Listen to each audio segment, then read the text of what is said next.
తారీఖు సాయంకాలము మరి కెజీ ఆంటీ చనిపోయింది అని విన్నప్పుడు నాకు మాట బైబిల్లో గురించి గుర్తొచ్చింది. అనేక మంది మరి నీతిమంతులు అనేటువంటి మాట గుర్తొస్తుంది. మరి నాకెందుకు నీతిమంతులు అనే మాట గుర్తు రాలేదు. మత్తయి సువార్త 5వ అధ్యాయము 4వ వచనము ఈ మాట నాకు గుర్తొచ్చింది.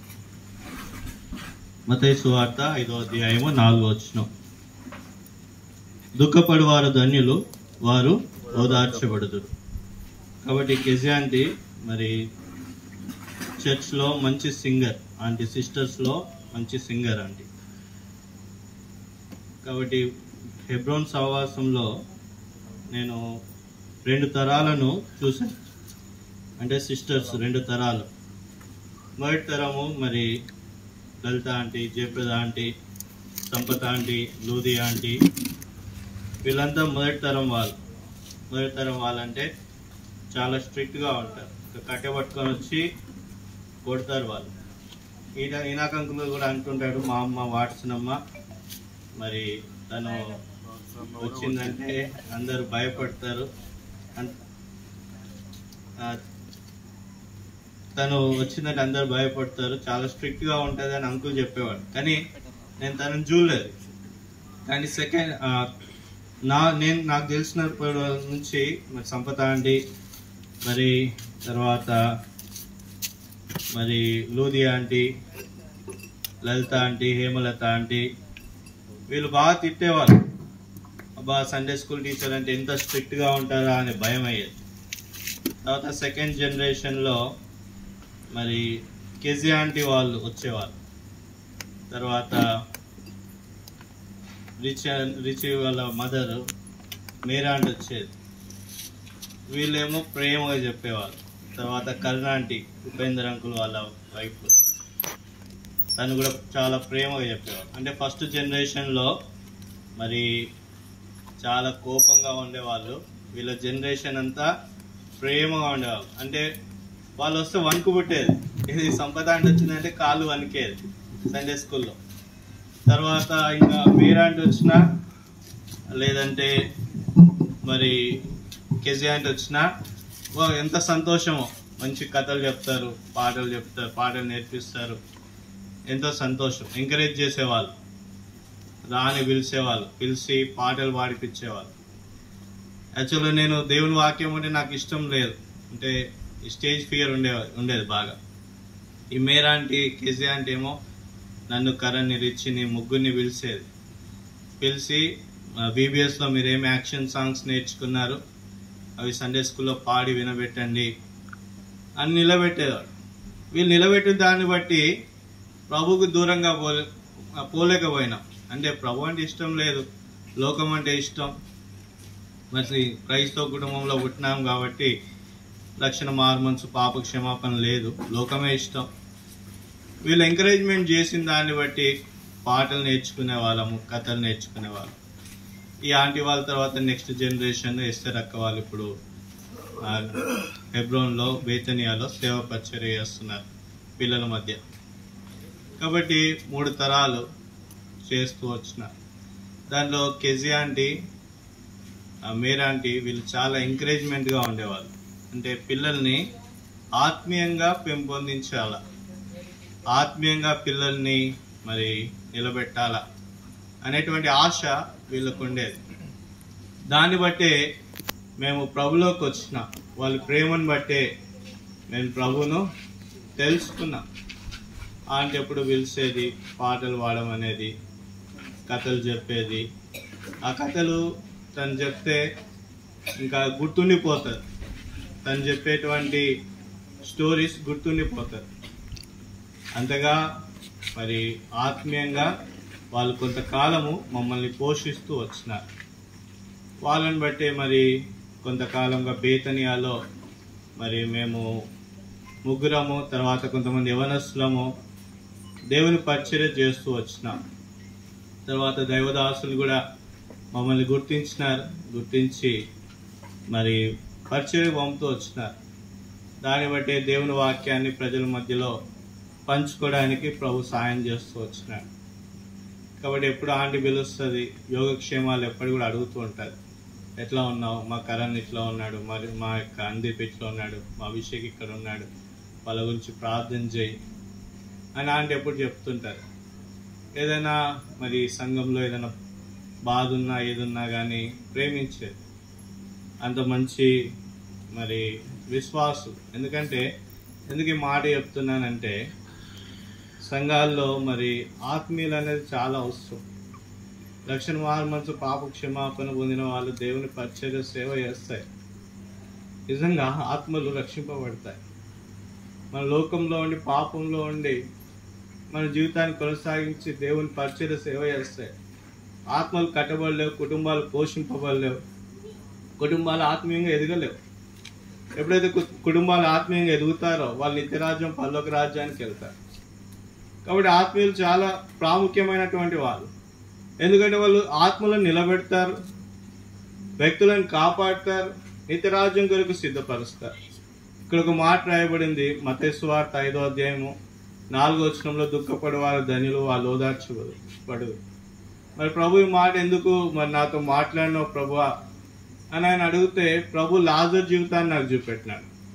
లాజర్ ఈ లోకంలో దుఃఖపడినాడయ్యా. మరి అక్కడ ధనవంతుడు ఉన్నాడు. ధనవంతుని గురించి రాయబడి ఉంది లూకాసు సువార్త 16వ అధ్యాయం 27వ వచనం. ఎవరైనా తీసుకున్న వాళ్ళు చదవండి. లూకాసు సువార్త 16వ అధ్యాయము 27వ వచనం. లూకా 16:27. లూకాసు సువార్త 16వ అధ్యాయము 27వ వచనం. అప్పుడు అతడు తండ్రి, అలాగైతే నాకు 5 సహోదరులు ఉన్నారు. ధనవంతుడు బిల్డింగ్ మీద నిలబడినాడు, కూర్చున్నాడు, రొట్టె ముక్కలు పడేస్తున్నాడు. వాడితో కూడా 100 సహోదరులు ఉన్నారు. ఎంతమంది ఉన్నారు? 5 ఉన్నారు.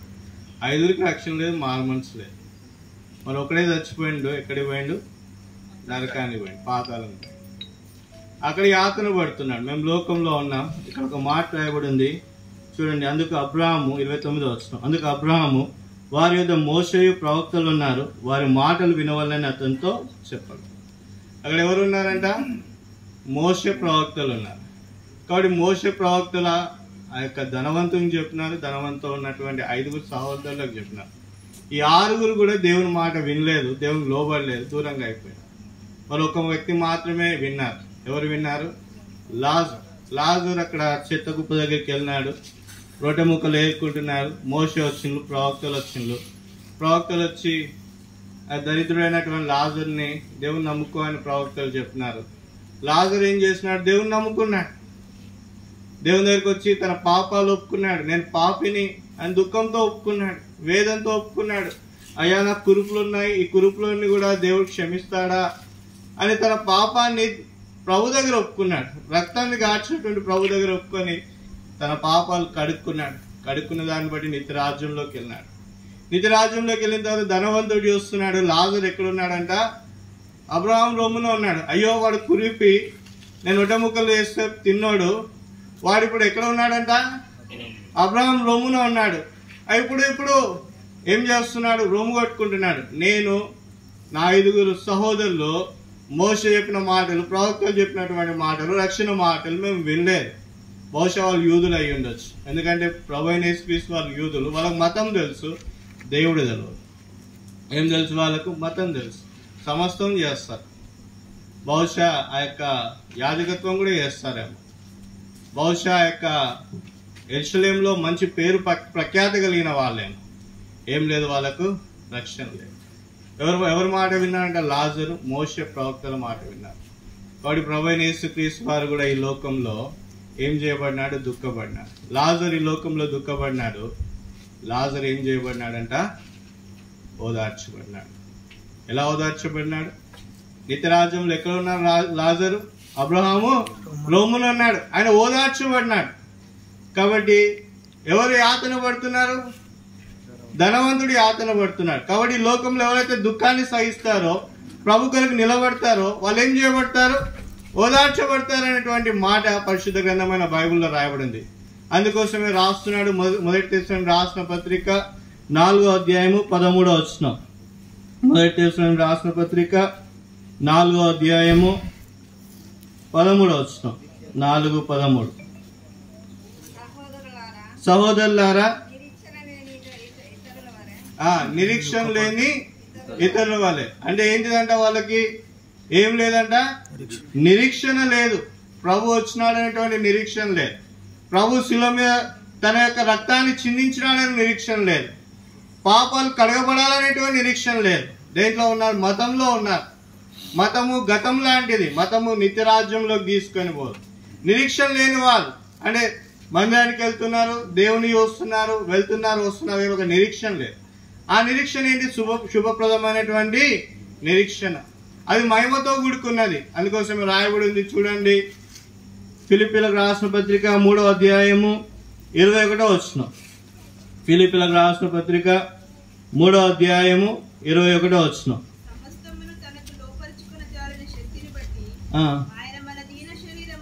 ఆయన మన దీన శరీరమును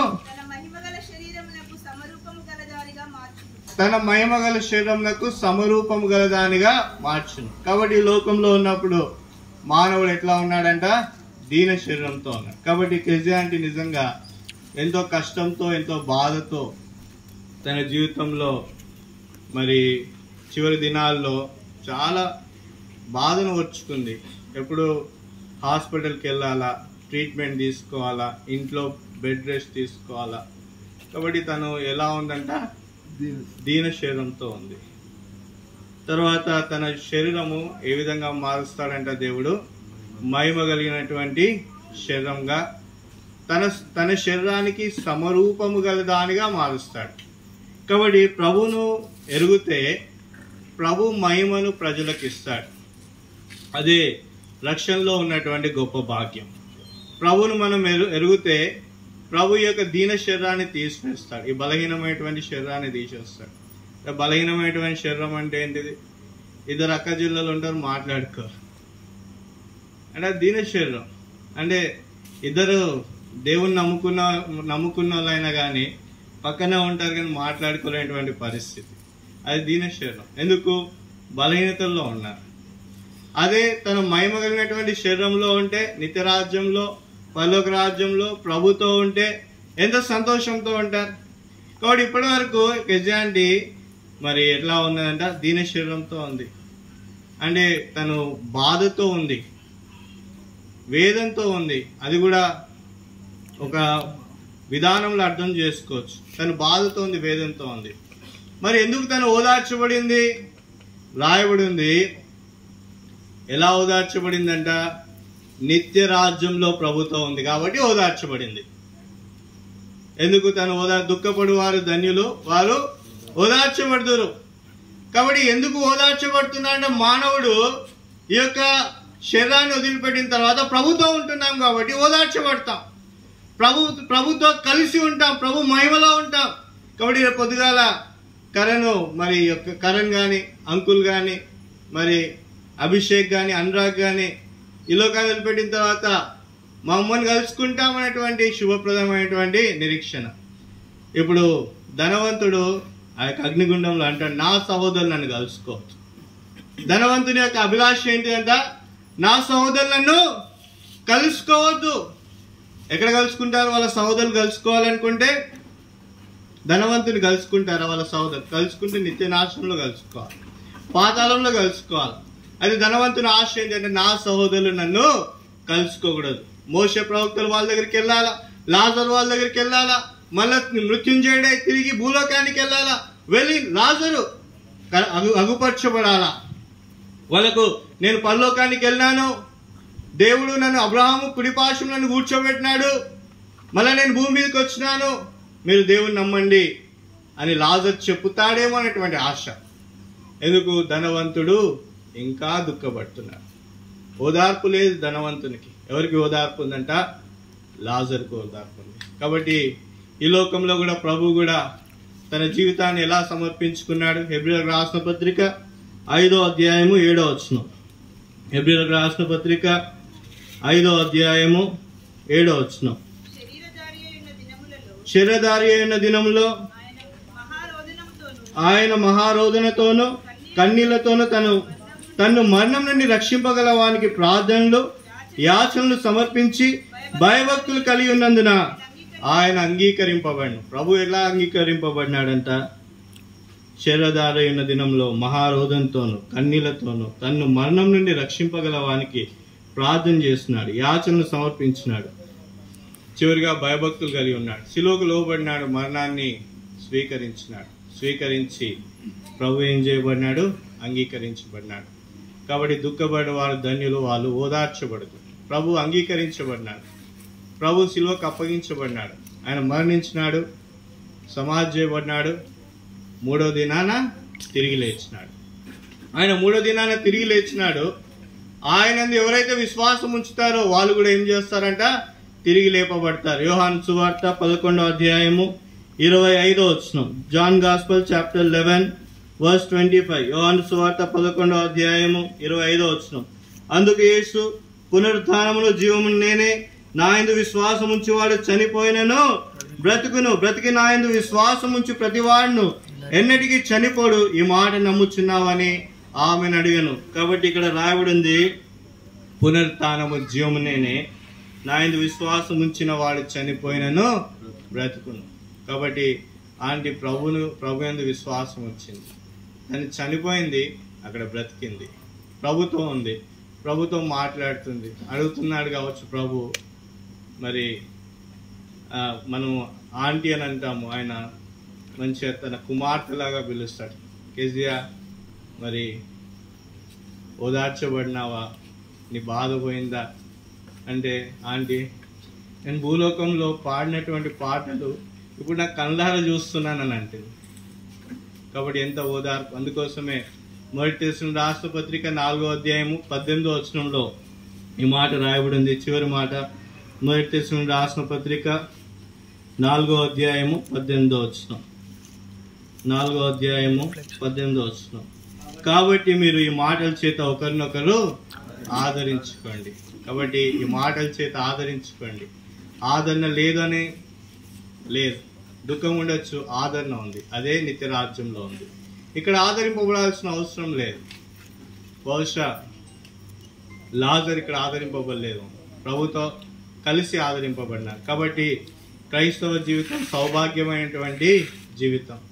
కష్టం ఉండొచ్చు, నష్టం ఉండొచ్చు, బాధ ఉండొచ్చు, వేదన ఉండొచ్చు, దుఃఖం ఉండొచ్చు, కానీ ప్రభుతో ఉండాలనేటువంటి నిరీక్షణ, అదే మనకు ఓదార్పు. కాబట్టి ప్రభు మరి ఈ మాటలతో కుటుంబాన్ని ఆదరించి ఓదార్చును గాక. కాబట్టి ఆంటీ ఇక్కడ తన యొక్క దీన శరీరాన్ని వదిలిపెట్టింది, మహిమ శరీరాన్ని స్వతంత్రించుకుంది, ప్రభుతో ఉంది, తన కుటుంబం ఎప్పుడు చూడాలని ఎదురు చూస్తుంది. ఒకనాడు ఈ భూలోక రాజ్యం అంతరించిపోతుంది, ప్రభు తన మహిమతో రానై ఉన్నాడు, మనమందరం కూడా ఎత్తబడతాము, ప్రభుని కలుసుకుంటాము, మళ్ళీ తిరిగి 1000 ఏళ్ల పరిపాలనతో ప్రభుతో ఉంటాము. అప్పుడు మనందరం కలిసి ప్రభుతో ఏకమై ఉంటాం. కాబట్టి అక్కడ ఎలాంటి మరి దుష్ప్రభావంతో కూడినటువంటి క్రియ ఉండదు. తోడేలు గొర్రె కలిసి ఉంటారు, సింహం గొర్రె కలిసి ఉంటారు. అలాంటి స్నేహపూరితమైనటువంటి వాతావరణంలో 1000 ఏళ్ల పరిపాలన మనం చేయబోతున్నాం. కాబట్టి అప్పుడు మన యొక్క రక్త సంబంధికులందరినీ మనం ఏం చేయబోతున్నాం? కలుసుకుంటున్నాం. కలుసుకోవాలని నీకు కూడా ఆశ ఉందా? ఆశ ఉంటే ఒకటే విషయం, యేసుక్రీస్తు రక్తము ప్రతి పాపం నుంచి కడిగి పవిత్రపరచు. కాబట్టి ఈ దినాన నువ్వు క్రైస్తవ మతంలో పుట్టినా కానీ ప్రభు దగ్గర రావాల్సిందే, ప్రభు దగ్గరికి వచ్చి క్షమాపణ అడగాల్సిందే. ప్రభువా, నేను పాపిని, నా పాపాలు క్షమించు, నీ శిలువ రక్తం ద్వారా నా పాపములు కడిగి పవిత్రపరచని 2 మాటలు ప్రార్థన చేస్తాయి. ప్రభు నీ పాపాలన్నీ కడుగుతాడు, నీలో నెమ్మది కలిగినటువంటి జీవితాన్ని ఇస్తాడు, తన మహిమ కొరకు నిన్ను నిలబెడతాడు, తన మహిమ నీకు ఇస్తాడు. కాబట్టి మహిమ మొదటిగా దేవుని దగ్గర ఉంది, యెహోవా దగ్గర ఉంది. తర్వాత తన మహిమను ప్రభు అయిన యేసుక్రీస్తు వారికి ఇచ్చినాడు. తర్వాత ఆ రక్షణలో మహిమను నీకు నాకు ఇస్తున్నాడు. నిత్య రాజ్యంలో, పరలోక రాజ్యంలో ప్రభుతో మనము ఉందుము గాక. చిన్న ప్రార్థన చేసుకుందాం.